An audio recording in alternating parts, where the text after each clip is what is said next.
This is not Yard Street. This is Richmond Street. It's North Portland Street. Yeah. Richmond Street. Yeah, you're right. There's cigarette lighter vendors on Portland Street. Other non-secret news. So I had a chat about ITP with Magnus Muren, who I don't exactly know. He might be in the steering committee of ITP or something like this. And he seems happy with what we're suggesting. He said that he will float the idea of proposing Guillaume as the PC chair, which might and might not work, but I mean, it would be nice if it did. I guess it's fine even if it doesn't. And he wants us to prepare some kind of presentation for this year's ITP. Which is when? Which is during Flock, which I think is July. Is that right? Okay. So if anyone is, are you going to Flock by any chance? No, I don't think so. Because then we could do it online, he said. No. So I think he just wants a presentation that, okay, come to Glasgow, it's great. Might be. Oh yeah, but right, that's a good point, because Bob is chairing MSFP in some combination. Right. Yes.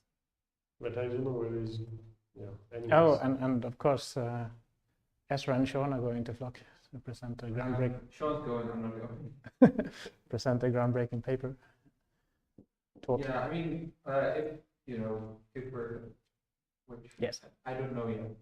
Yeah. Sean? Sorry. Yes. No, nobody knows. Yeah, I said I agree with you. Yeah. But maybe Bob is going, and yeah. Otherwise, we should online, we should prepare something basically, yeah. but. And put it in the MSP repo so that it's usable. Yeah. Any other news? Congratulations everyone involved with CS 103. We don't seem to have killed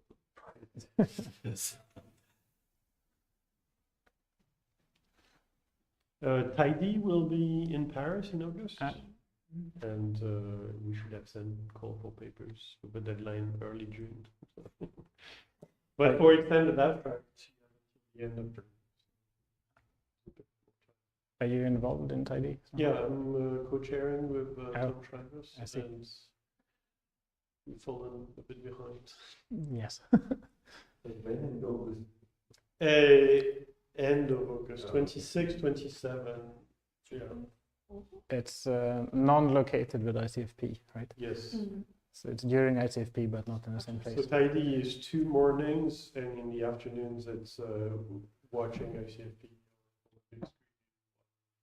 So, or not if you don't want to. There's no obligation. Okay. Right, so I'm not sure if this will fill the whole hour, but we all have moderation to do, so that's fine. Extended moderation. Sorry? Yes. So this is not the trip report from Types, but I thought I'd talk about something I heard about at Types that I found interesting. I haven't fully internalized all of it yet, because obviously the Types talks were only 20 minutes, so there weren't many details, but I'll try to give you some idea of what was in the talk. So this is a talk by Benne van den Berg on constructive ordinals. So I'll just try to motivate the problem a little bit, and I don't know, so some of this might be very well known to lots of people, but if that is the case, then maybe that's fine. So classically, well, not even classically, I guess, but also classically, we have that the natural numbers is the initial algebra of the functor, which sends a set x to the set 1 plus x. where of course by plus I mean coproduct, and by 1 I mean a set with one element. Yeah. Okay. So you could either take the natural numbers as given and then you can prove this, and that's not hard, right? Or you could see it as the definition of the natural numbers, where you say that, well, what is the natural numbers? Well, if we have some way of taking initial algebras of things, then we can see that the natural numbers is defined to be this thing. Or if you want, you don't know what the natural numbers is, you don't know that initial algebras necessarily exists, but then you could try to actually construct the initial algebra from first principles, right? So this is where the classically comes in, I guess. So if you want, you can construct it as follows, where we start with some kind of approximation of the natural numbers. So at day 0, we have the approximation that the natural numbers is a little bit like the empty set. And at day n+1, we're going to do 1 plus whatever natural numbers we had at day n. Right? And then we can also x0 is 0, xn plus 1 is 1 plus xn. So there's no strange recursion going on here. It's just the definition of what the next thing is in terms of the previous things. Right? And you can do this with your favorite n. No? What's 0 and what's n+1 in the days? So if you want, you could see them as meta natural numbers, or indeed you could say, yes, all you need to do to construct the natural numbers is to have the natural numbers. Yeah, if it's ever thus. Yeah.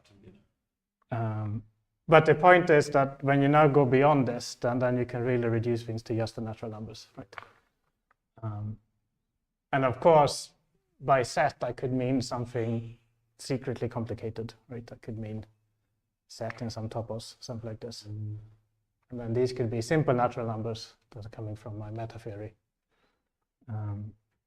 Okay, so I can define these things. And so I'm defining xn, which is a set. And if you think about it, you could also include smaller things into bigger things, right? So we have x0, and then we can go to x1, because this is the empty type, so we can always include the empty type into anything. And then we can go from x1 into x2 by sending 1 to 1, and then including x0 into x1 and so on. Right? So we have these kind of injections.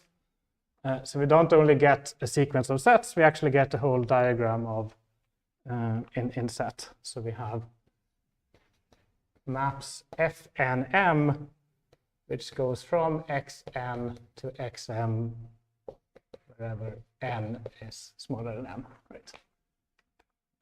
And then, so how do we define these things? Well, f01 is supposed to go from 0 to 1 plus 0.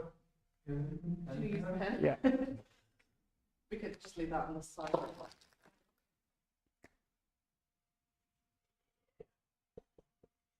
Okay, so that can be the unique thing from 0 into anything.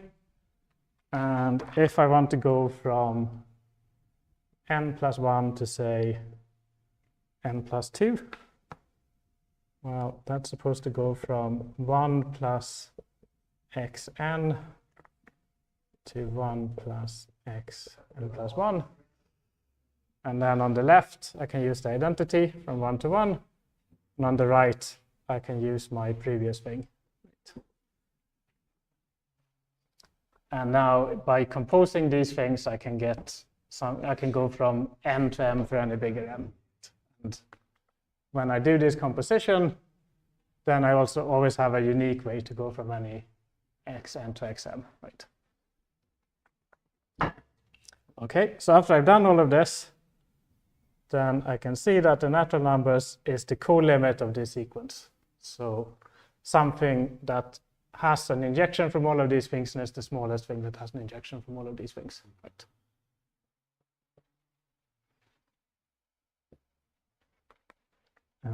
Okay, why is that? Well, it's because if I do 1 plus the co-limit of all the xn's, well, that's the same thing as if I take the co-limit of 1 plus the xn's, right?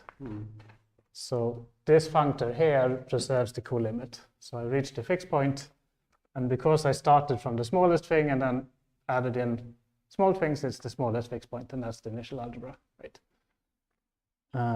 Okay, so good so far? Familiar so far? Okay, so like we said, this is great if you have the natural numbers and you want to construct the natural numbers, but you can go beyond the simple functor and say that A branching trees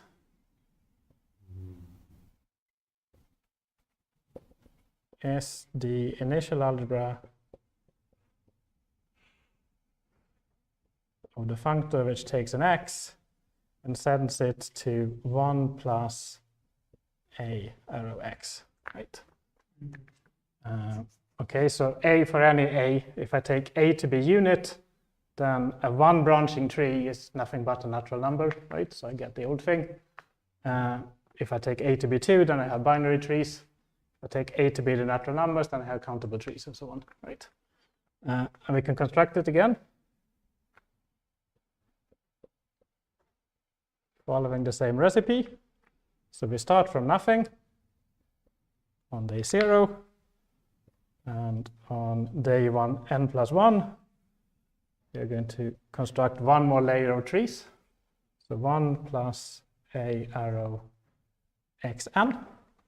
But now if a is big enough, so if a is countable, for example, the natural numbers, then it is not going to be the case that if I just take the co-limit over all these natural numbers, I really get all the trees I want, right? So I have to continue past the finite numbers and say that, well, whenever I reach a limit, then I'm going to take the co-limit of all the things that I've done so far.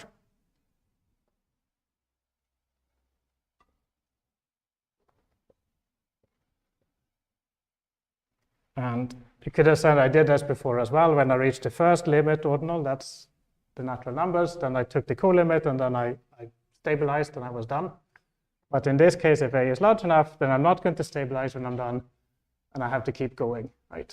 So I get this co-limit, and then I say, well, what happened at day infinity plus 1? Well, I try to build one more layer of trees, right?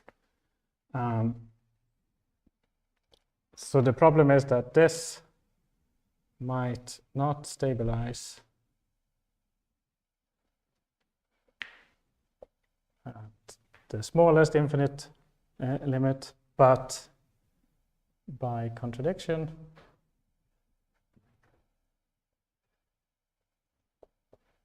it must stabilize at some point.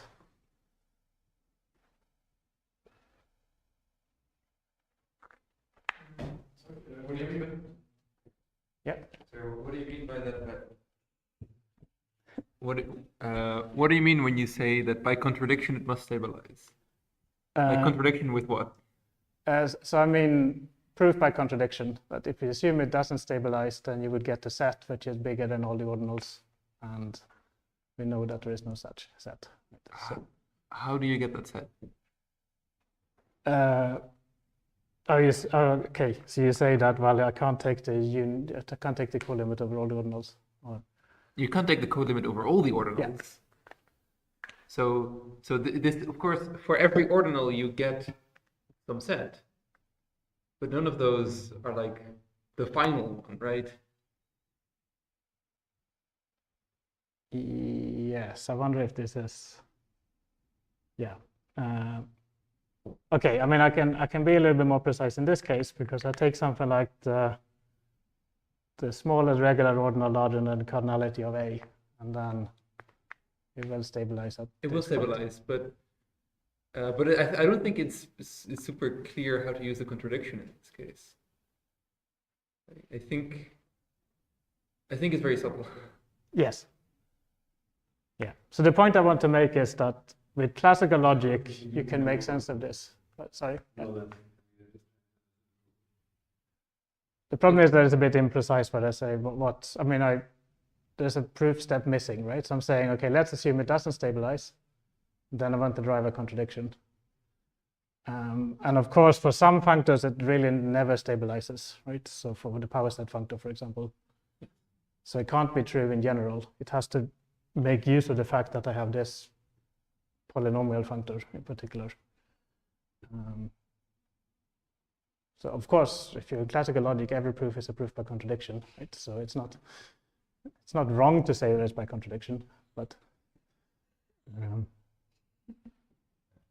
there's two things I want to point out. The first one is that to actually find this lambda where it stabilizes is a bit subtle, and it normally uses classical logic.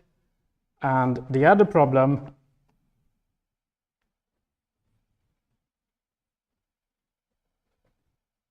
is that even if we assume that we are given this lambda, so even if such a lambda is given to us,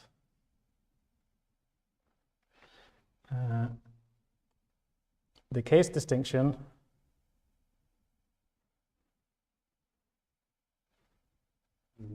on the ordinals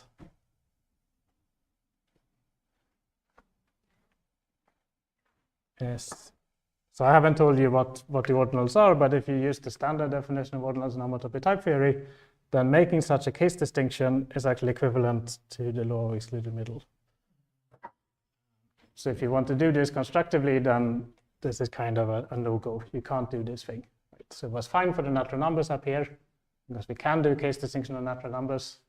But when you go transfinite, then this case distinction is not valid anymore constructively. Right? So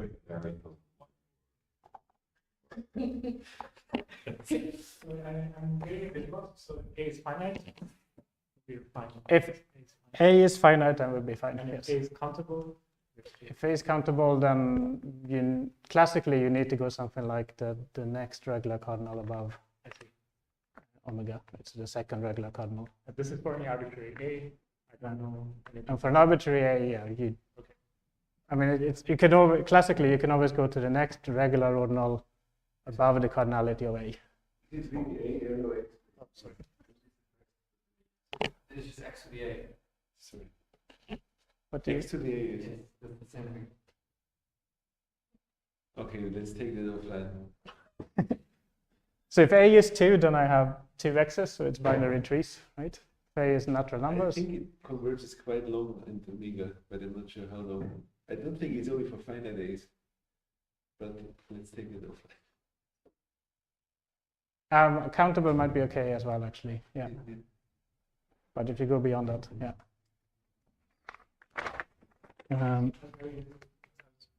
But Yep. in terms of category theory, accessible functors, if I fix a cardinal, ask the functor to be lambda accessible, you can always Yeah. do it up to lambda. Yeah. Exactly. Lambda plus lambda. No, that's what the co-algebra, for the algebra is just lambda. Yeah.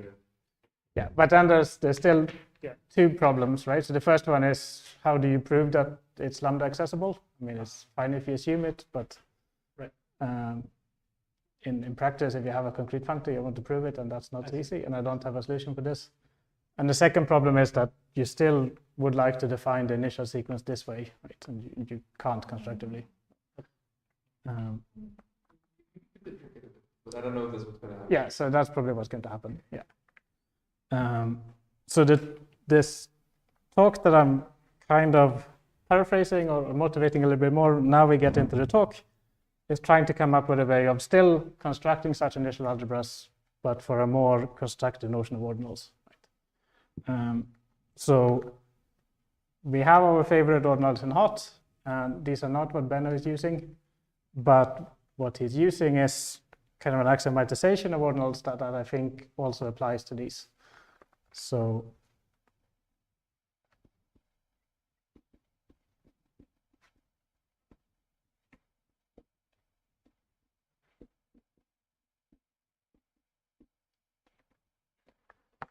so the nice thing about Benno's ordinals is that it's only 2 operations and 3 axioms, or he calls it 1 axiom and 2 rules. So it's not too bad. So we're assuming that we have some possibly large set of ordinals.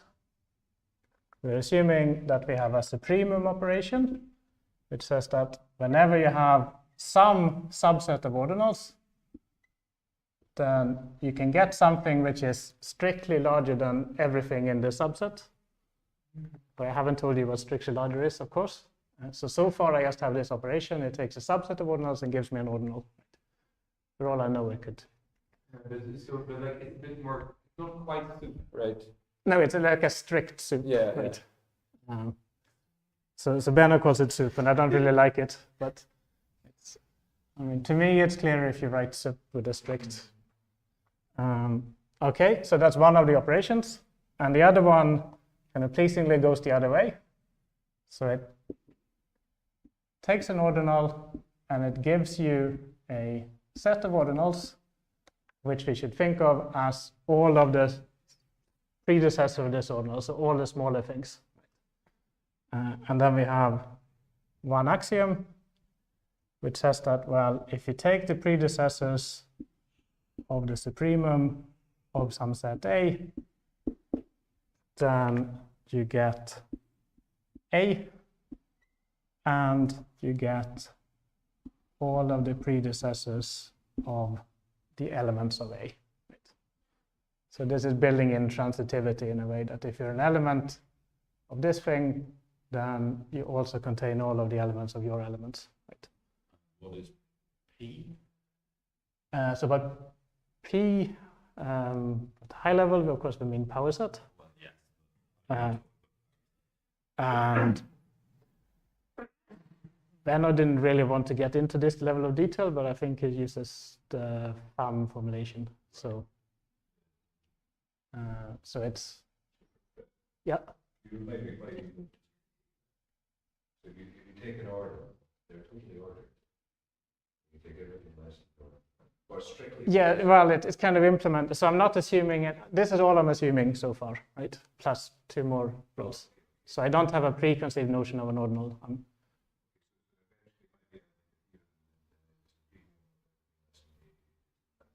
Yeah. Well, but also A here is a set of ordinals, and when you take into this set Yeah. of ordinals doesn't need to be downward closed or anything like that. So Yeah. it could be Yeah. a very sparse set. Yeah, Take the supremum out. A is just a subset of ordinals, so A might not be an ordinal itself, right?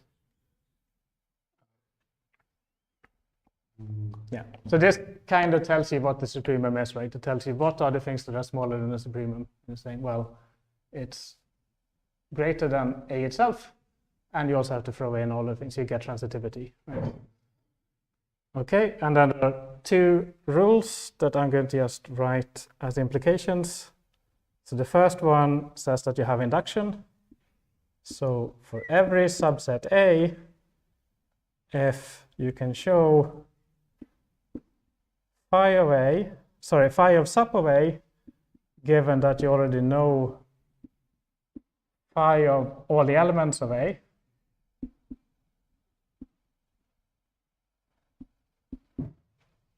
then you can show for all alpha phi of alpha, right? So I want to show some property of all ordinals, and this axiom says that I can do it if I can show it, assuming I already know it for the smaller things, right? My brackets are wrong. Okay, so you would expect ordinals to have some kind of induction. This is how you get it. And the final axiom says that A alpha is equal to beta if and only if the predecessors of alpha is equal to the predecessors of beta. Wondering the bracket. What's the scope of the for all common? It wouldn't have to be like this, right? Because you want to show something for all ordinals. And the this says, lowercase is also, sorry? the lowercase a is also a narrow scope. Yes. This. Did you have a question, Ezra? No, Yeah. But this is saying that everything is a sum. Yes, if you can prove it for subs, Mm. knowing that you already know it for the smaller things, then you can prove it for everything. Yeah. And here, so this is saying that things are really determined by the smaller things, right? And obviously, this is the only direction that actually matters. Mm-hmm. So this, we normally call this extensionality. It's just saying that ordinals are determined by their elements, basically. Okay, so these are all of Benner's axioms. So it's kind of nice that it's just 5 things. And then he claims that, well, as an axiomatization, you can have many different things that actually implements this. So you could take ordinals in constructive set theory, as you normally construct them, as sets of transitive sets. And then the supremum here is really the supremum with the strict supremum, right? And these are really the elements of the set and so on. He claims that you can do it for the book ordinals that we've been studying, which I think is probably okay. There's one thing, so far it's not too, but the thing that's a little bit weird is that here we are using, no, maybe it's not weird. There's some conflation about elements and ordinals themselves, right? That, but maybe it's okay here actually. I think it's later. Okay. So far there's no order here, right? So ordinals have orders. That's the whole point of ordinals. Well, we can define the order. So we say that alpha is strictly smaller than beta if alpha is a predecessor of beta, right? So this is the place which is a bit weird type theoretically, because now we're using a global membership relation here, right?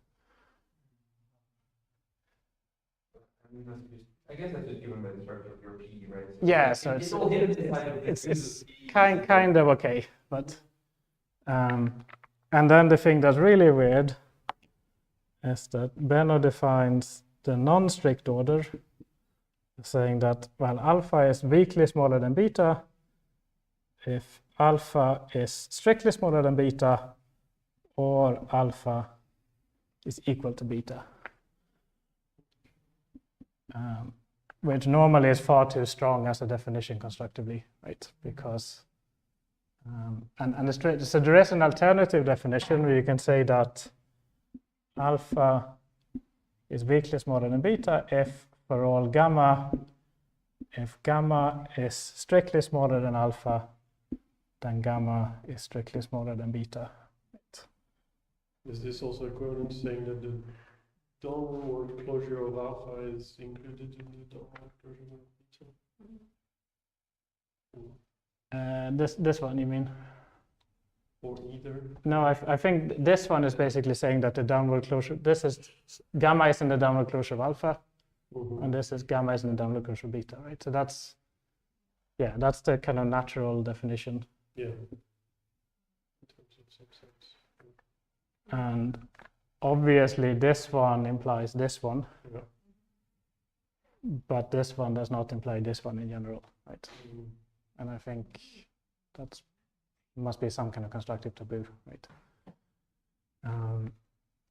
So it's surprising to me that Ben is using this definition, but I wonder what's really going on is that if you come back to the transfinite constructions, kind of if all you have is an ordinal, then you don't really, this is the natural, the native order, right? And then you have to derive your non-strict order one way or another. And I wonder if what really matters over here is not so much that you have a category that you take your diagrams over, but that you have a semi-category, right? So, and this is of course the way how you really make a semi-category into a category, right? You say, yes, so semi-category is a category without identities. So if you have one of these, you can always, for free, yes, okay, I'm just going to join some identities, and I'm going to get a category, right? And you would do it like this, saying that, well, you're either a new identity or you're an old thing, right?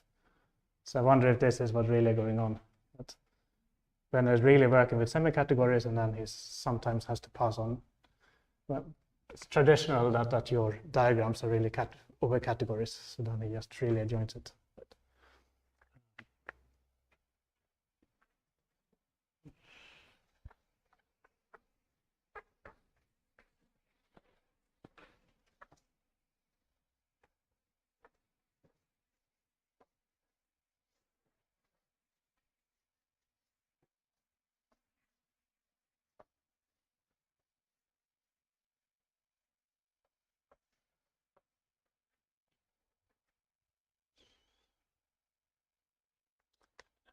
Okay, one thing to add that with this definition, we see that indeed, for example, alpha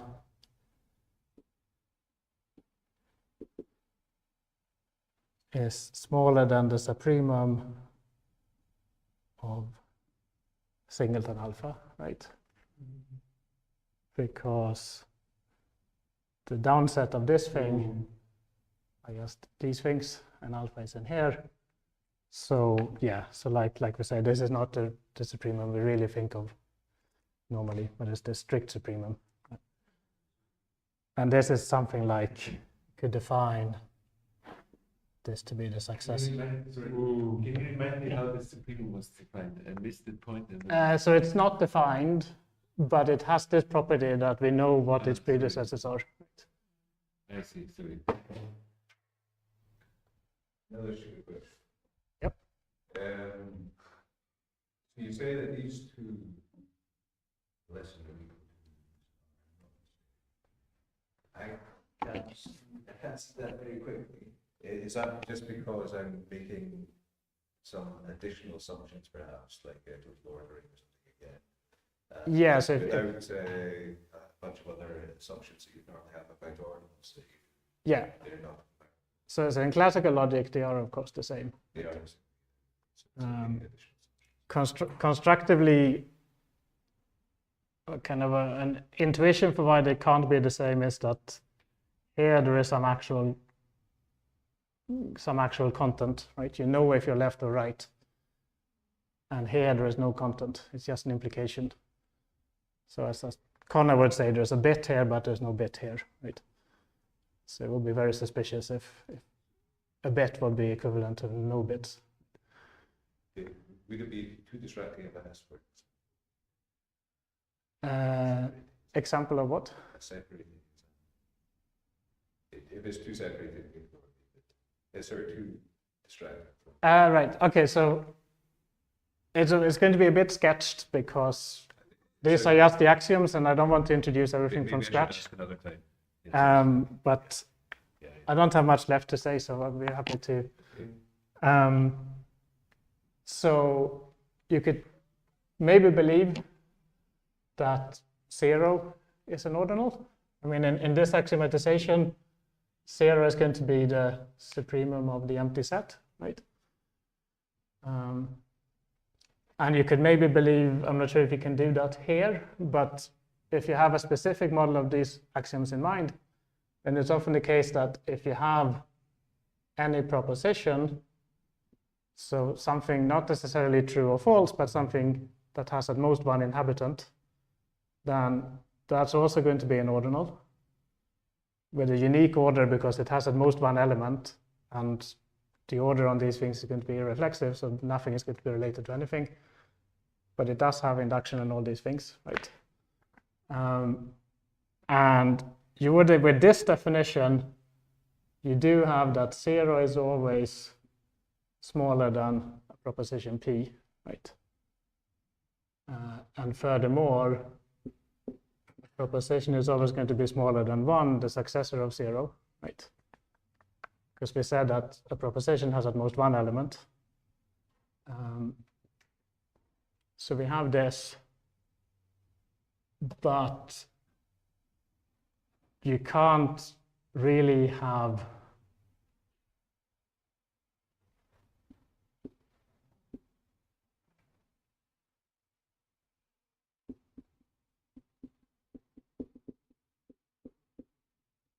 to have that 0 is less than p, and with this definition would be a constructive taboo, because it would either say that p is strictly greater than 0, in which case p must be true, right? Or p is equal to 0, in which case p must be false. So if you had this in general, then you would always know if every proposition is true or false, and you would have excluded middle, right? Whereas with this definition, well, you just say, okay, you take a gamma, okay, assume it's smaller than 0, that's impossible, I'm done, right? So is that a good separating example? Yeah. Okay, so the theorem that we want is that we take a functor from some category to itself, and we assume that C has all colimits, it's co-complete, and we say that lambda is a limit ordinal, and I'm going to tell you what I mean by a limit ordinal in a second.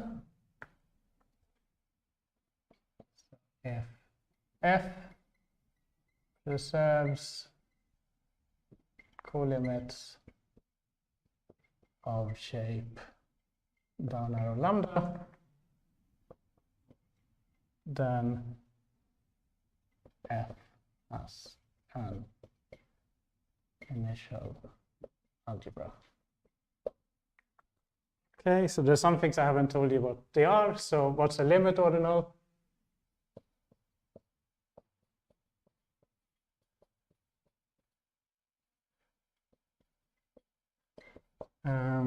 So the intuition is that so lambda is an ordinal, and lambda sits here. And the intuition is that, so normally you could think of a limit ordinal as whenever you have something which is below lambda, then you can always find something which sits between that thing and lambda, right? And then you have this thing which is below lambda, and then you can approach lambda arbitrarily many times, and you get closer and closer, but you're never going to reach it, right? So the natural numbers is a limit ordinal because whenever you have a finite number, then there's always a bigger finite number which is still below the set of all natural numbers, right? And Benner here claims that we need to refine this a little bit. So rather than just having one single thing which approaches lambda, he said, well, if you have two things, then you can always find a third thing which sits above both of them, but is still below lambda, right? Maybe Ezra has a good intuition for why this is needed. So even also when you look at like, oh, you know, say that C is co-complete, what you generally need is that say C has all filtered colimits or directed colimits. And so this is exactly the directedness. That the downside of lambda is a directed set. Yeah. So if you spell this out, so we say that if alpha and beta are below lambda, then there exists gamma below lambda such that alpha. Are you saying that it can be strengthened to C as lambda filter? Yes, I believe that the theorem could be strengthened to C as lambda filtered colimits, but I only know this theory, this kind of like stuff in the classical setting. So it might be that structurally you might need more. I don't know.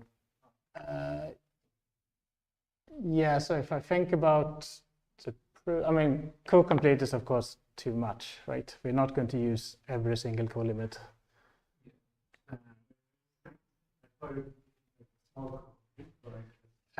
Right. I just mean small, obviously. Yeah.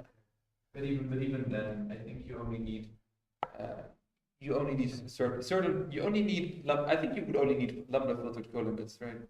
Yeah. Well, you only need lambda or below filtered colimits. Yeah. I think is lambda filtered not like a descending kind of concept. So right. You know, lambda filtered includes all the smaller ones. Yeah. Okay. In that case, yes. Okay. And what do I mean by preserving colimit of shape lambda? Well, like we said, so preserve colimit is just the usual thing. It says that f of the colimit is the colimit of f. And shape down arrow lambda, well, this is a subset of ordinals, and it is a poset by this definition, or if you want this definition, right, which turns it into a category, right? So I just mean that if I have a colimit indexed by this category, which is a boring category where there's at most one morphism between any two things, then I want this, right? Sorry. Yeah. When you write that, F preserves comes with shape lambda if you have this equality. Up to isomorphism. Not even that. You also need that the whole co-cone that Yes, F preserves the whole co-limiting co-cone. Yeah, of course, yes. Yeah. Right. It doesn't just preserve the apex of it. No. Like the actual co. Yeah, the whole thing. Yes. Yeah. Yeah. But that's the usual category. That's the usual definition. But I think people are often kind of a bit right. like Yeah. like lax with actually doing the whole co-cone, but think they're a bit subtle sometimes. Yes. Okay, so let's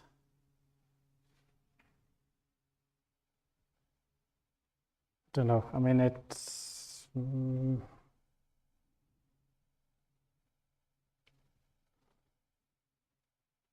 okay. Let me sketch the proof, maybe.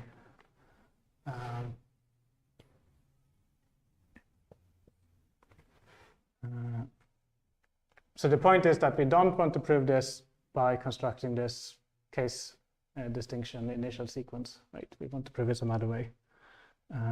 So let's say call D from down arrow alpha to C. So this is like a diagram on this category, right? So it's a functor from this category into C.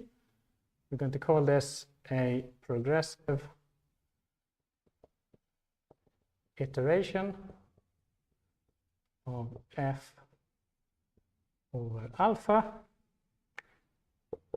if for all beta smaller than alpha,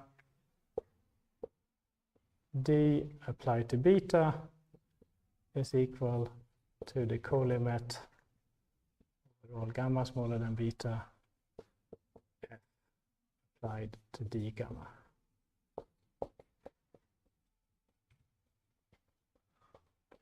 And the same thing on morphisms, the thing that Ezra pointed out, but I don't want to talk about because it's complicated. So why is it a progressive iteration? Well, it's basically saying that we are applying F to all of the smaller things, and then we always take the colimit, right? But we are not doing this case distinction. So of course, if beta is 0, then this is the empty colimit, and we're just going to get the empty thing. If beta is a successor, then it's basically the same as just applying it to the largest thing we have constructed so far. And if beta really is a limit, then we get the same kind of colimit formula, right? So it's building in all of these case distinctions, but not actually making the case distinction, right? Okay, and then using induction, which I mean this axiom, we can prove that progressive iterations are unique and that one exists for all alpha, right? So what do I mean by this? Well, if you read this as a defining formula, it's defining the beta in terms of the gammas which are smaller than beta, right? And that's exactly what induction lets us do, right? It's saying, well, things, you can prove things assuming you know it for smaller things. So you can read this as basically a defining equation of this by recursion on the beta, right? Assuming I already defined this thing, then I can define this as the colimit of these things, right? So you first prove that they are unique, and why are they unique? Well, you use induction again, so you know that they are unique on the smaller things, and then the colimit of unique things are unique, right? Are the same.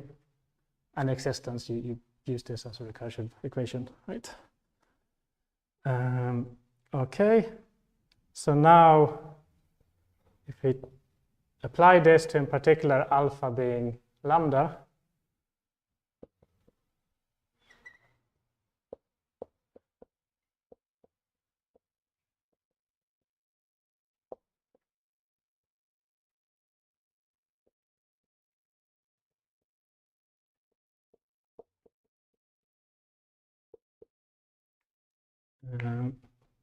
so we do that, we know that such a thing exists, and it's a diagram,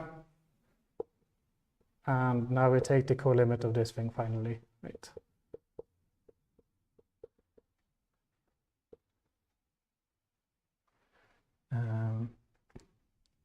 So we prove it for every alpha until we reach our limit, then we take the co-limit at the limit, and then so we haven't used the fact that there's a limit yet, but that means that we can approach this thing from below, and that shows that it's the smallest thing that satisfies this, right? So if we're running out of time, I'll just say that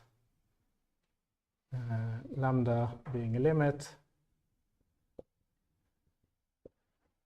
means that UF is an F algebra,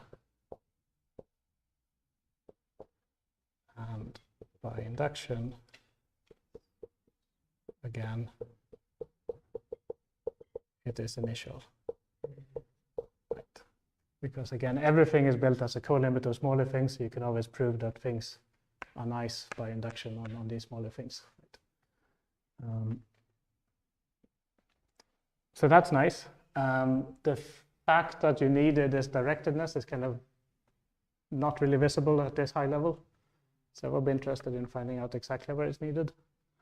So it's easy to see where you use it to go from one thing to something in between. When you actually basically want to inject into this thing, you need something that's in the middle. But I haven't seen exactly where the directness comes out. But you could see this if you did this in the proof assistant. It will be very clear, I think. And a final remark is that this theorem is completely constructive. That's fine. But the real problem might be to actually apply the theorem.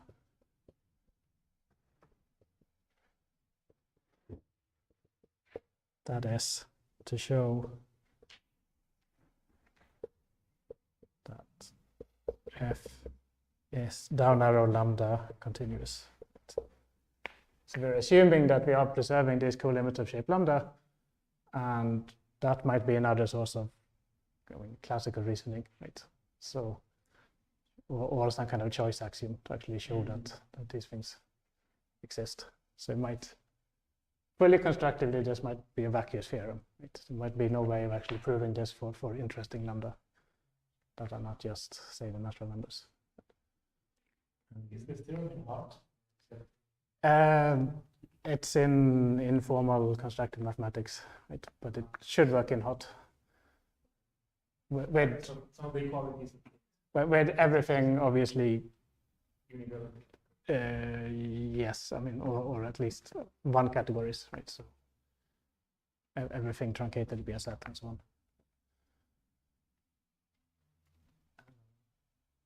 Okay, I think I'll stop here.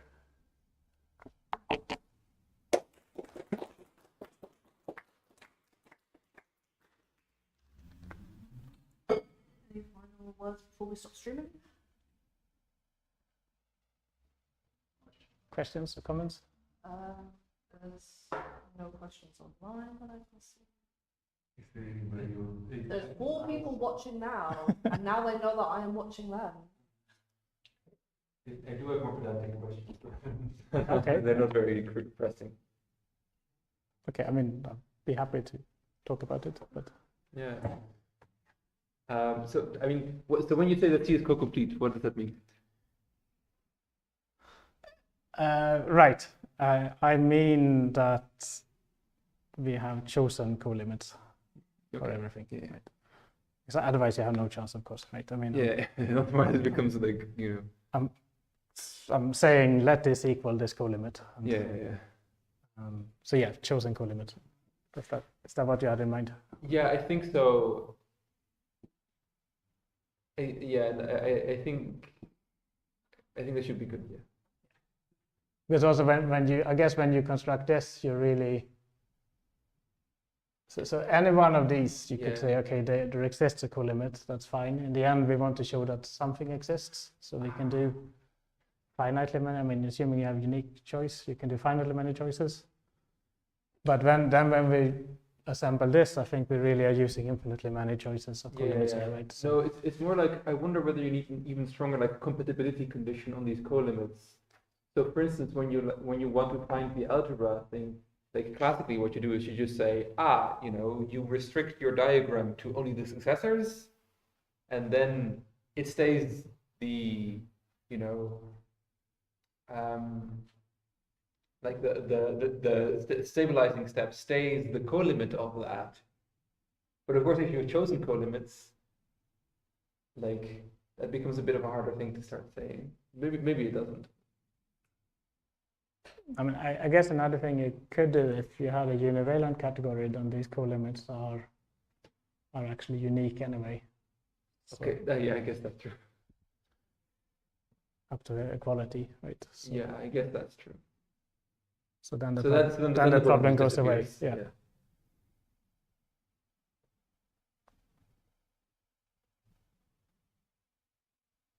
Yeah. So I mean, I think a fun project would be to actually do this in the proof assistant and check all the details. Are there multiple definitions of ordinal type theory right now? Right. So Benno claims that, and I believe him, that our ordinals are a model of these axioms.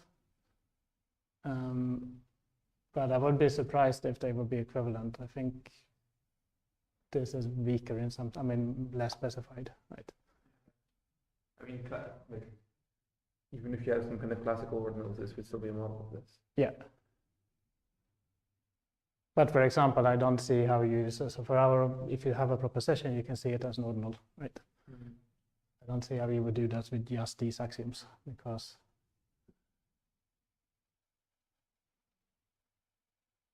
there's not much you can do, right?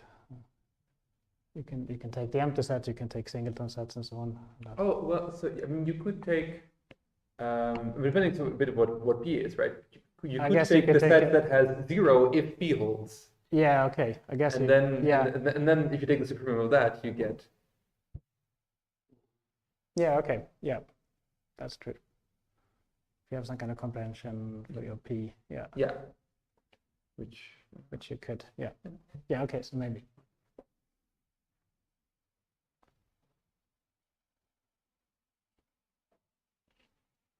Okay. Who's next week? Please, someone else needs to record. What will you talk about? I will get back to you as soon as, I don't know, I will post the thing that I'm going to talk about what I'm working on. The recording. Pardon? Derailing the recording is. Yeah. Maybe if you have anything.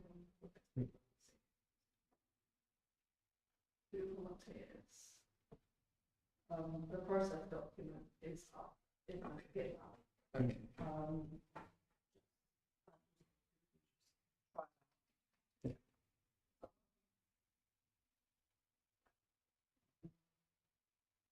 I should also say a lot of the slides from types are on the webpage if anyone's interested in how it talks. Okay, let's stop.